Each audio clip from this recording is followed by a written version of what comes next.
dari Kejaksaan Agung. Asri, dari 26 pertanyaan terhadap Menkominfo Johnny G. Plate, penyidik Kejaksaan Agung akan gelar perkara sore ini. Ini terkait status Plate, kapan gelar perkara ini akan dilakukan?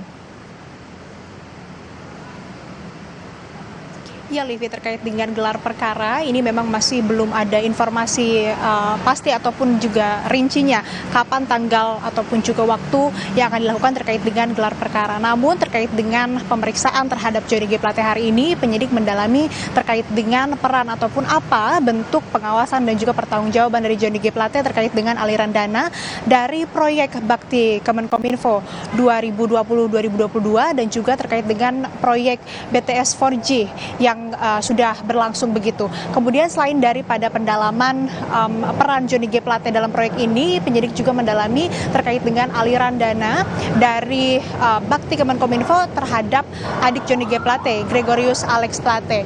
Nah, terkait dengan hal tersebut masih terus didalami oleh penyidik, namun tadi usai pemeriksaan Johnny G. Plate menyampaikan kepada kami awak media bahwa apa yang disampaikannya kepada penyidik ini sudah sesuai dengan apa yang ia ketahui dan apa yang ia pahami dan juga sudah sebetul-betulnya sesuai dengan fakta yang menurutnya benar begitu.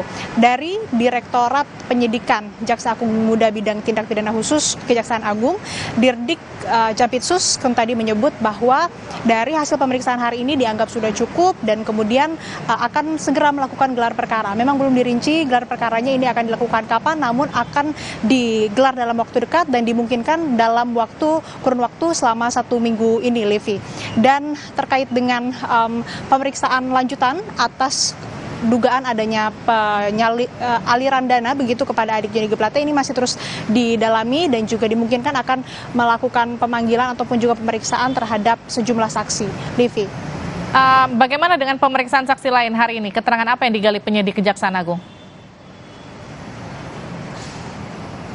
Ya, dari 6 orang saksi yang diperiksa hari ini berasal dari yang pertama 1 orang dari Kemenkominfo, kemudian 2 orang dari Bakti Kemenkominfo, kemudian 3 orang dari pihak swasta begitu.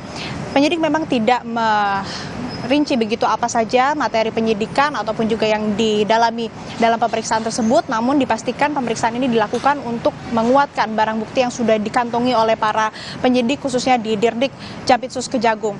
Dan pemeriksaan lanjutan memang belum ada informasinya khususnya untuk Johnny G. Plate. Tadi juga disampaikan oleh Dirdik Jampitsus bahwa untuk pemeriksaan Johnny G. Plate belum dijadwalkan karena memang akan gelar perkara. Dari gelar perkara tersebut nantinya juga akan menentukan status hukum dari Johnny G. Plate, apakah masih sebagai saksi seperti saat ini atau seperti apa. Ini yang nanti akan ditindaklanjut begitu oleh Dirdik Jampitsus. Kemudian dari kasus ini sudah ditetapkan 5 orang tersangka seperti yang sudah Anda sebutkan tadi, termasuk salah satunya adalah Direktur Utama dari Direktur Utama Bakti, Anang Ahmad Latif, dan juga 4 orang tersangka lainnya. Dari data yang dihimpun oleh Kejagung, dari proyek yang senilai 10 triliun ini diduga sudah ada kerugian mencapai 1 triliun rupiah. Namun hal ini masih dinamis begitu, jumlah kerugian masih terus dihitung, masih terus diinventarisasi. Dari tim Dirdik Jampitsus juga masih tengah melakukan pendataan ke daerah-daerah di tempat pembangunan BTS 4G begitu. Tadi disebutkan beberapa diantaranya di NTT, kemudian di Maluku, di Papua, dan juga di Sulawesi. Ini yang masih terus didalami dan informasinya juga masih terus kami tunggu. Livi. Terima kasih Asri Gunawan atas informasi Anda. Saudara, Presiden Joko Widodo menyebut menghormati proses hukum terkait pemeriksaan Menteri Kominfo Johnny G. Plate di Kejaksaan Agung. Dalam kasus korupsi menara seluler Bakti Kominfo, Kejaksaan Agung telah memeriksa Plate sebanyak 2 kali. Saudara, kita ke sorotan selanjutnya. Kejaksaan Negeri Denpasar tetapkan 5 tersangka kasus dugaan suap pemalsuan dokumen pembuatan KTP warga negara asing. Kelima tersangka dijerat Undang-Undang tentang Pemberantasan Tindak Pidana Korupsi dan terancam hukuman 6 tahun hingga deportasi bagi warga negara asing.